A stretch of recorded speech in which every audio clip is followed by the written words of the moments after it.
ओम शांति शांति शांति। ओम मित्रों, social media पर, YouTube पर, फेसबुक पर और भी बहुत से चैनलों पर मौलाना लोग ज़ोर शोर से प्रचार कर रहे हैं कि देखो, वेदों में मोहम्मद साहब के आने की सूचना है, पुराणों में कल की अवतार के रूप में मोहम्मद साहब के आने की सूचना है, कुरान, बाइबल और तौरेत में भी मोहम्मद साहब के आने की सूचना है। और इस बात को पुष्ट गुरु नानक देव जी महाराज ने भी किया है। मौलाना जाकिर नाइक और भी बहुत से मौलाना यह बताने की कोशिश कर रहे हैं कि देखो, जब गौतम बुद्ध का अंतिम समय आया, उनके शिष्य सब बड़े दुखी थे। आनंद को संबोधित करते हुए गौतम बुद्ध ने समझाया कि आनंद कितना क्यों दुखी होते हो, मेरे बाद भी बहुत से बुद्धा आएंगे। तो आनंद ने पूछा, वो बुद्धा कैसा होगा, उसका क्या नाम होगा? तो गौतम बुद्ध ने कहा, उसका नाम मैत्रेय होगा। तो मौलाना बता रहे कि मैत्रेय जो है मोहम्मद साहब का नाम है। यानी मैत्रेय माने जो सारे संसार से प्यार करता हो, सभी प्राणियों के हित की चिंता करता हो, यानी विश्व जनीन हो। तो मोहम्मद साहब विश्व जनीन थे, सभी प्राणियों से प्यार करते थे। तो मैत्रेय शब्द से जिसको कहा गौतम बुद्ध ने, वह मोहम्मद साहब थे। और भी एक मौलाना तारिक जमील, जो मुस्लिम जगत में बहुत प्रसिद्ध है, बहुत फेमस है, बड़ा सम्मान प्राप्त है, अपने तकरीर में बहुत बड़ी सभा में मोहम्मद साहब की बड़ाई करते हुए कहता है कि देखो कि हमारे नबी कैसे थे। बताया कि जब क़यामत का दिन होगा तो सभी लोग, सभी इंसान सिर झुकाए खड़े होंगे। उसी में बड़े बड़े पैगंबर भी, सारे पैगंबर भी होंगे। हज़रत आदम भी, इब्राहिम भी, मूसा भी, ईसा भी, सब के सब सिर झुकाए खड़े होंगे। और सब के मुख से एक ही आवाज़ आएगी, या नफ्सी नफ्सी नफ्सी, यानी हे खुदा हमें बख्श दो, हमें बख्श दो, हमें मुक्त कर दो। कोई किसी के लिए दुआ नहीं करेगा, कोई किसी के लिए प्रार्थना नहीं करेगा, किसी को किसी की चिंता नहीं होगी। ऐसी स्थिति में, ऐसा जब मंजर होगा, तब तक लोगों को एक आवाज़ सुनाई देगी, या रब्बी हबली उम्मती, या रब्बी हबली उम्मती, या रब्बी हबली उम्मती। तो सब लोग आश्चर्य में पड़ जाएंगे कि कौन है। जब सारी दुनिया, संसार के सारे लोग, सारे मनुष्य, सारे इंसान, सारे पैगंबर, सारे जो है फ़कीर, सारे सूफ़ी, सारे वली नफ्सी नफ्सी बोल रहे हैं, तो कौन है जो कह रहा या रब्बी हबली उम्मती, यानी हे खुदा मेरे उम्मतियों को बख्श दे। तब तक लोग मुंह फेर करके देखेंगे तो मोहम्मद साहब दिखाई देंगे, सब लोग आश्चर्य में पड़ जाएंगे। तो मौलाना जमील कहता है कि देखो, हमारे नबी हमारी कितनी चिंता करते थे, क्योंकि वह रहमतुल्लिल आलमीन थे। मेरे मित्रों, जब ऐसा तकरीर मौलाना जमील करता है तो सारी जनता रोने लगती है, और स्वयं भी मौलाना जमील भी रोने लगते हैं। तब तक एक व्यक्ति उनको रुमाल देता है आंसू पोंछने के लिए। वो बड़े मुश्किल से आंसू पोंछ करके अपनी बात को आगे बढ़ाते हैं। यह तकरीर सुन करके सारे जनता, जो मुस्लिम ही थी, सब रोने लगते हैं। लेकिन मुझे बड़ी हंसी आती है और आश्चर्य भी होता है। आश्चर्य इस बात का होता है कि जिसको ये रहमतुल्लिल आलमीन कह रहे हैं, वह सिर्फ अपने अनुयायियों के लिए खुदा से प्रार्थना करता है, न कि इंसानों के लिए करता है, न कि सारे संसार के लिए करता है। और दूसरे मौलाना ने जो कहा, गौतम बुद्ध ने कहा, वो बुद्धा आएगा जो मुझसे भी बड़ा गुरु कामिल होगा, कामिल गुरु होगा, बहुत बड़ा ज्ञानी होगा, और मैत्रेय होगा, जो सारे संसार के लोगों पर कृपालु होगा, सबको प्रकाश देगा, ज्ञान देगा। तो गौतम बुद्ध ने जो बात कही थी, क्या यह बात मोहम्मद साहब के ऊपर घटती है? मेरे मित्रों, कोई व्यक्ति बड़ा जज्बाती बन करके उसके अंदर वैराग उत्पन्न हुआ और उसने अपनी सारी संपत्ति अपने दोनों बेटों में बांट दिया और फिर लोगों से कहने लगा कि मैं बहुत बड़ा त्यागी हूँ, मैंने सारा त्याग कर दिया। तो लोग पूछेंगे कि अरे भाई, तूने अपनी सारी संपत्ति कहाँ त्याग कर दिया? तो कहेगा मैंने अपने दोनों बेटों को दे दिया। तो सब लोग हंसेंगे, कहेंगे वो हो देखो, सारी संपत्ति अपने बेटों को दिया और कह रहा मैंने सारा जो है दान कर दिया, बड़ा भारी त्याग कर दिया। अरे त्यागी तो, दानी तो स्वामी श्रद्धानंद और महात्मा गांधी जैसा होना चाहिए। स्वामी श्रद्धानंद जी जब संन्यास ले रहे थे, संन्यास लेने से पहले अपने पैतृक संपत्ति सारी दान कर दी और स्व उपार्जित जब संन्यास लेने लगे तो स्व उपार्जित जितनी भी संपत्ति थी, मकान था, जितने भी जायदाद थे, जितना भी नगद था, सब का सब पाई का पाई उन्होंने गुरुकुल को दान कर दिया कि जहाँ पर गरीब बच्चे शिक्षा प्राप्त करेंगे। बड़े मुश्किल से अपने दोनों बच्चों को समझाया, कहा बच्चों मैं तुम्हें भिखारी बना रहा हूँ पाई पाई के लिए, तुम्हारे लिए एक पैसा मैं नहीं छोड़ूंगा। तुम जो है स्वयं इतना बलवान बनना, इतना बुद्धिमान बनना, इतना योग्य बनना कि स्वयं जो है तुम अर्जित कर लेना और तुम स्वयं कर लोगे, मुझे विश्वास है। और मैं सब कुछ दान कर रहा हूँ। अपने बच्चों को एक तिनका भी नहीं दिया। महात्मा गांधी जब दक्षिण अफ्रीका में भारतीयों के लिए कार्य कर रहे थे, भारतीयों की स्वतंत्रता के लिए आंदोलन कर रहे थे, लगभग 2 वर्ष तक उन्होंने वहाँ कार्य किया। वकालत करने गए थे, पैसा कमाने गए थे। जब खाली हाथ चलने लगे, 2 साल कोई काम नहीं किया, केवल जो है जनता के लिए काम किया, तो लोगों ने सोचा कि यह फ़कीर, भारत का फ़कीर आया था पैसा कमाने और यहाँ से खाली हाथ जा रहा है। दिन रात काम किया लेकिन अपने परिवार के लिए कुछ भी नहीं किया, इसको जो है धन से पाट दो। तो बड़े बड़े जो मेनन, गुजरात के मेनन व्यापारी थे, उन्होंने सोने चांदी हीरे जवाहरात के आभूषण दिए और गरीब से गरीब मजदूर भी बड़ी श्रद्धा और भक्ति के साथ महात्मा गांधी जी के लिए कुछ लेकर आया। करोड़ों की संपत्ति एकत्रित हो गई। बच्चे दोनों बड़े प्रसन्न थे, कस्तूरबा गांधी भी बहुत प्रसन्न थे कि चलो बापू ने तो कुछ नहीं किया, 2 साल में कुछ भी नहीं कमाया, सिर्फ गंवाया ही गंवाया है, हम खाली हाथ अब नहीं जाएंगे, कुछ लेकर जाएंगे। महात्मा गांधी ने कहा कि जो मैंने सेवा की है उसके बदले मुझे एक तिनका भी नहीं लेना चाहिए। और ऐसा कहकर अपने दोनों बच्चों को तैयार कर लिया और बड़े मुश्किल से रात भर झगड़ा होता रहा कस्तूरबा गांधी से। और बड़े मुश्किल से जब 1 बज गए, कस्तूरबा गांधी ने झिझक कर कहा अच्छा जो मन में आए वो करो, मुझे कुछ नहीं चाहिए। महात्मा गांधी बड़े खुशी खुशी सारी संपत्ति का एक ट्रस्ट बना दिया कि जिसमें गरीब भारतीयों का इलाज होगा। एक तिनका भी महात्मा गांधी ने वहाँ से दक्षिण अफ्रीका से लेकर के नहीं। ऐसा त्यागी दिखा दो तो त्यागी दानी तो ऐसा होना चाहिए। मैत्रेय ऐसे व्यक्ति को कहते हैं, रहमतुल लिल आलमीन ऐसे महापुरुष को कहते हैं।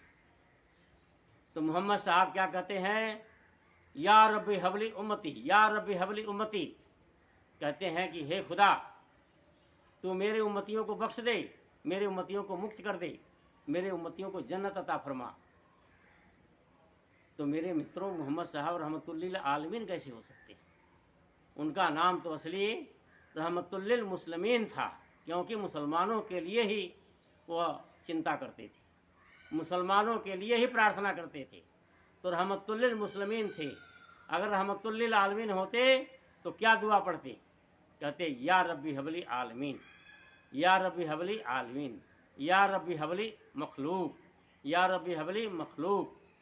कहते कि हे खुदा सारे प्राणियों को मुक्त कर दे, सारे प्राणियों को, सारे संसार के सभी प्राणियों को मुक्त कर दे। लेकिन उन्होंने एक विभाजन रेखा खींच दी कि ये उम्मती हैं, ये गैर उम्मती हैं। मेरे मित्रों, गौतम बुद्ध ने जो मैत्रेय शब्द का प्रयोग किया था, क्या ये बात मैत्रेय शब्द मोहम्मद साहब के ऊपर घटित होती है? सारे के सारे मैंने देखा उस सभा में जो बैठे हुए थे सबके सब रो रहे थे, बड़े जज्बाते हो कि मोहम्मद साहब किस है, इतने दरिया दिल थे। लेकिन मेरे मित्रों, कैसे हम मान सकते हैं कि वो बड़े भारी दरिया दिल थे? हजरत मोहम्मद साहब वह सिर्फ मुसलमानों के हित की चिंता करते थे। लेकिन देखो, और बार बार ये मौलाना लोग कहते हैं कि मोहम्मद साहब ऋषि थे, आखिरी ऋषि थे। अरे वेद में कहाँ कहा है कि मोहम्मद साहब आखिरी ऋषि होंगे? हैं? ऋषियों की चर्चा तो वेदों में है, दर्शनों में है, उपनिषदों में है।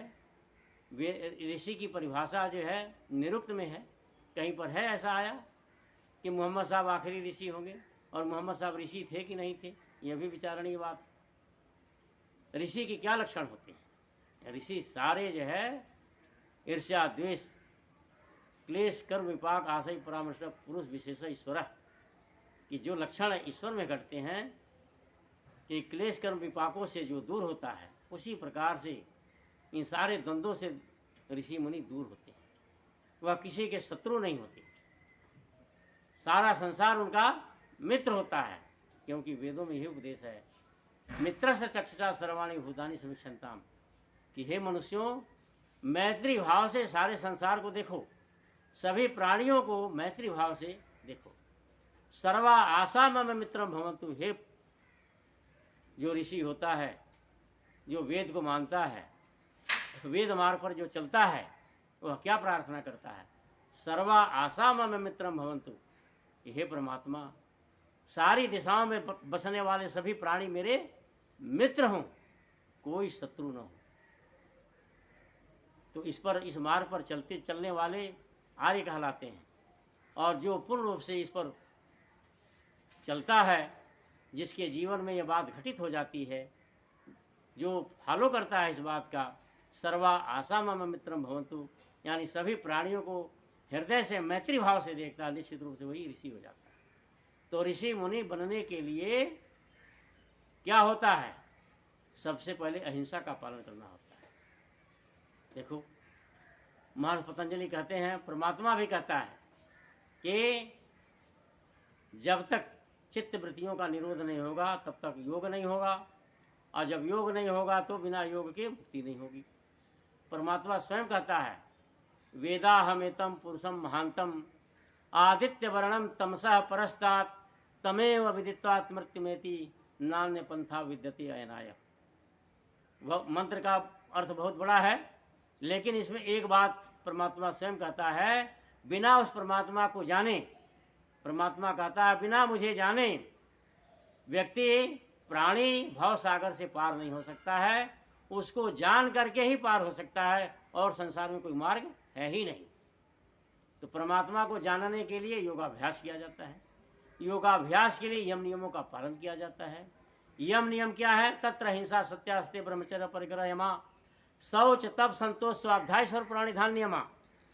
कहते हैं कि सबसे पहले बताया तत्र हिंसा, सत्यास्ते अहिंसा, सत्य अस्ते ब्रह्मचर्य परिग्रह यम, शौच तप संतोष स्वाध्याय प्राणिधान। तो कहते हैं कि सबसे पहले अहिंसा का पालन करें। अहिंसा क्या है? कहते हैं कि फिर योग दर्शन में बताया कि हिंसा 81 प्रकार की होती है। बड़ी हिंसा क्या है? किसी प्राणी की हत्या करना। छोटी हिंसा क्या है? अपने विपरीत बात को सुनकर के उसके प्रति मन में किंचित मात्र जो है द्वेष भाव उत्पन्न कर लेना, ये छोटी हिंसा है। यानी अपनी बुराई सुन करके, थोड़ा सा अपना अपमान समझ देख करके, या माता पिता की बुराई सुन करके, परिवार की बुराई सुन करके, उसके प्रति थोड़ा किंचित मात्र जो है मन में किंचित मात्र अगर वैर भाव उत्पन्न हो गया तो ये छोटी हिंसा है। यानी पतंजलि ऋषि कहते हैं कि अगर तुम्हारे सामने तुम्हारे माता पिता की बुराई हो रही हो तो तब भी तुम्हारे हृदय में किंचित मात्र भी वैर भाव उत्पन्न न हो। यहाँ तक जो है हिंसा अहिंसा का पालन करना है, यानी यहाँ से लेकर के किसी प्राणी की हत्या ना हो। 81 प्रकार की, यानी पहली हिंसा क्या है? किंचित मात्र भी प्रतिकूल बात पर वैर भाव उत्पन्न न हो, मन में विक्षोभ न उत्पन्न हो, अपनी प्रशंसा सुन करके जितने प्रसन्न हैं उतने ही प्रसन्न बुराई सुन करके भी हों। राजा भर्तृहरि ने कहा, निंदन्ति नीतु निपुणा या स्तुवन्तु, कि कोई निंदा करे या स्तुति करे, सज्जन सदैव जो है एक भाव होता है, एक रस होता है, उसके अंदर विकृति नहीं आती। जो ऋषि होता है उसके अंदर विकृति नहीं आती। प्रशंसा सुन करके फूल कर गुप्पा नहीं होता और बुराई सुन करके दुखी नहीं होता। तो यहाँ से इस पहली हिंसा से लेकर के किसी प्राणी की हत्या करना, यह 81 प्रकार की अहिंसा का पालन करना, ये हो गया। कितना कठिन है। ऋषि बनने के लिए सबसे पहली शर्त है कि अहिंसा का पालन करें, फिर सत्य का पालन करें, सत्य को माने, सत्य को जाने, सत्य पर चले। अस्तेय, किसी की वस्तु को देख करके ललचाई दृष्टि से न देखे, चाहे वस्तु हो, चाहे कोई भी चीज़ हो, चाहे स्त्री हो, चाहे महल हो, चाहे गद्दी हो, कुर्सी हो, किसी भी चीज़ को देख करके मन में किंचित मात्र भी प्राप्त करने की इच्छा उत्पन्न न हो। ब्रह्मचर्य का पालन करें। अगर ब्रह्मचारी है और विवाहित है तो ब्रह्मचर्य का पालन करें, अगर अब विवाहित है तो ऋतुगामी हो।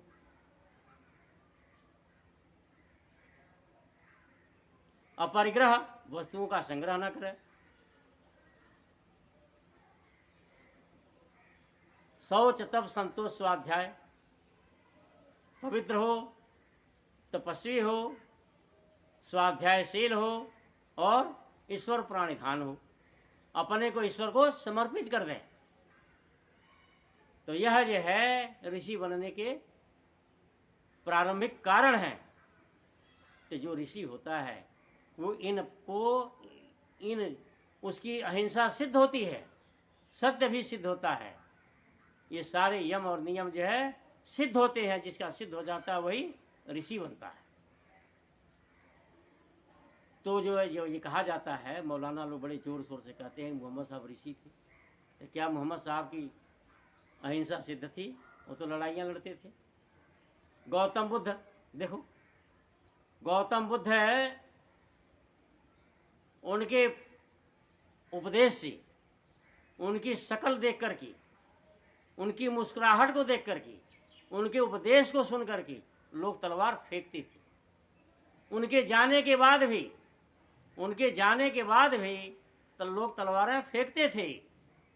सम्राट अशोक कैसे बना? सम्राट कलिंग के युद्ध में सम्राट अशोक ने जिस सेनापति की हत्या करी थी, जिस शत्रु को मारा था, उस शत्रु का बेटा बौद्ध भिक्षु था और आपस में मेल हुआ। सम्राट अशोक ने पूछा, क्या तुम उसे घृणा करते हो? उसने कहा, मैं घृणा नहीं करता, किसी से भी नहीं करता। बड़ा आश्चर्य हुआ, अरे मैंने इतने लोगों को मारा, खून की नदियाँ बहा दी, सर्वत्र क्रंदन, इंसानों का क्रंदन, कोई कराह रहा है, चीख रहा है, दोनों हाथ कटे हुए हैं, जिंदा है और कहता है पानी पानी पानी। कोई माँ को पुकार रहा है, कोई पिता को पुकार रहा है, कोई बेटे को पुकार रहा है। किसी का एक पैर कटा है, किसी का 2 पैर कटा है, कोई पेट से घायल है, किसी का जो है दोनों हाथ कटा है, किसी का एक हाथ कटा है, तड़प रहे हैं। ऐसा मंजर सम्राट अशोक ने देखा। उसकी आत्मा उसको झकझोर रही थी।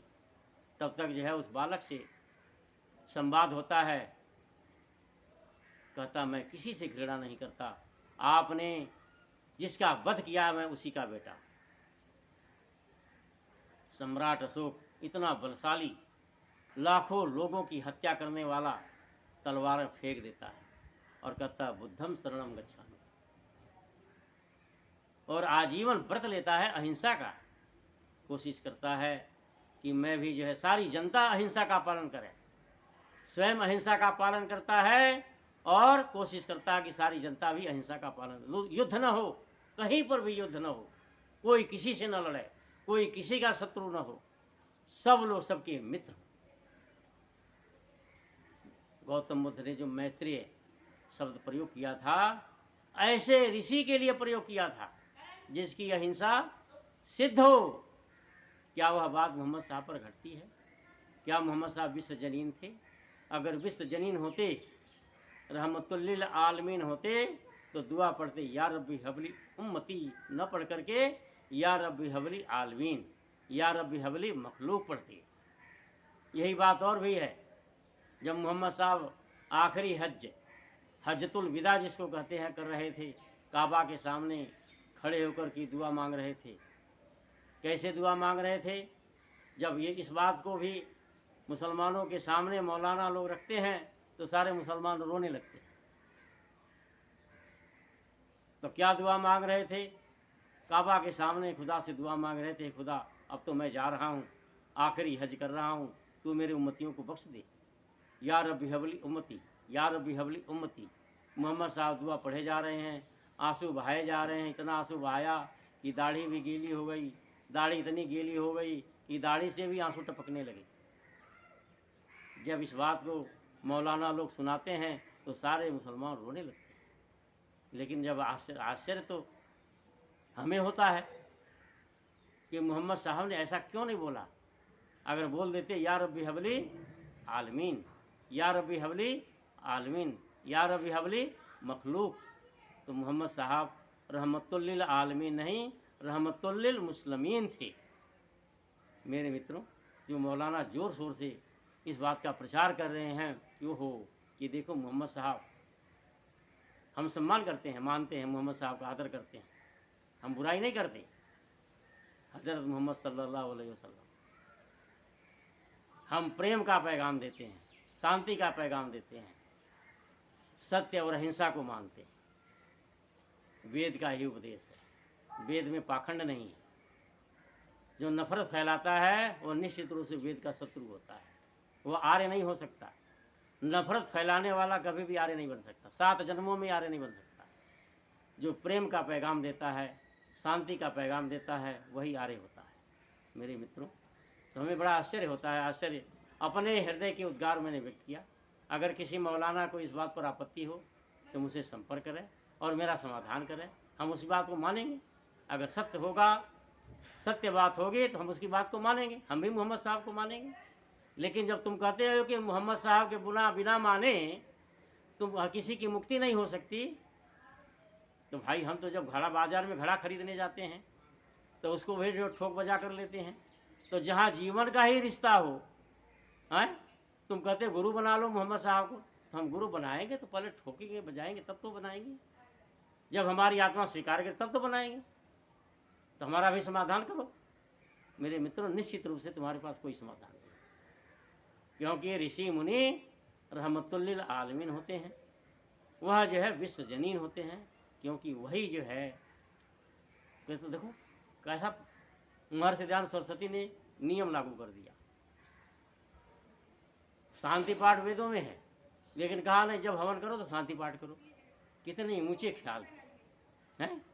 कोई भी आर्य होता है, छोटा भी यज्ञ करेगा तो शांति पाठ जरूर करेगा, कोई सभा करेगा शांति पाठ जरूर करेगा।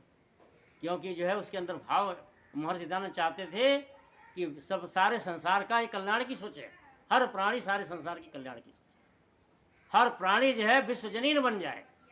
क्योंकि महर्षि दयानंद सरस्वती विश्व जनीन थे, रहमतुल्लिल आलमीन थे, मैत्रेय थे। जो गौतम बुद्ध ने मैत्रेय शब्द का प्रयोग किया वह महर्षि दयानंद सरस्वती थे।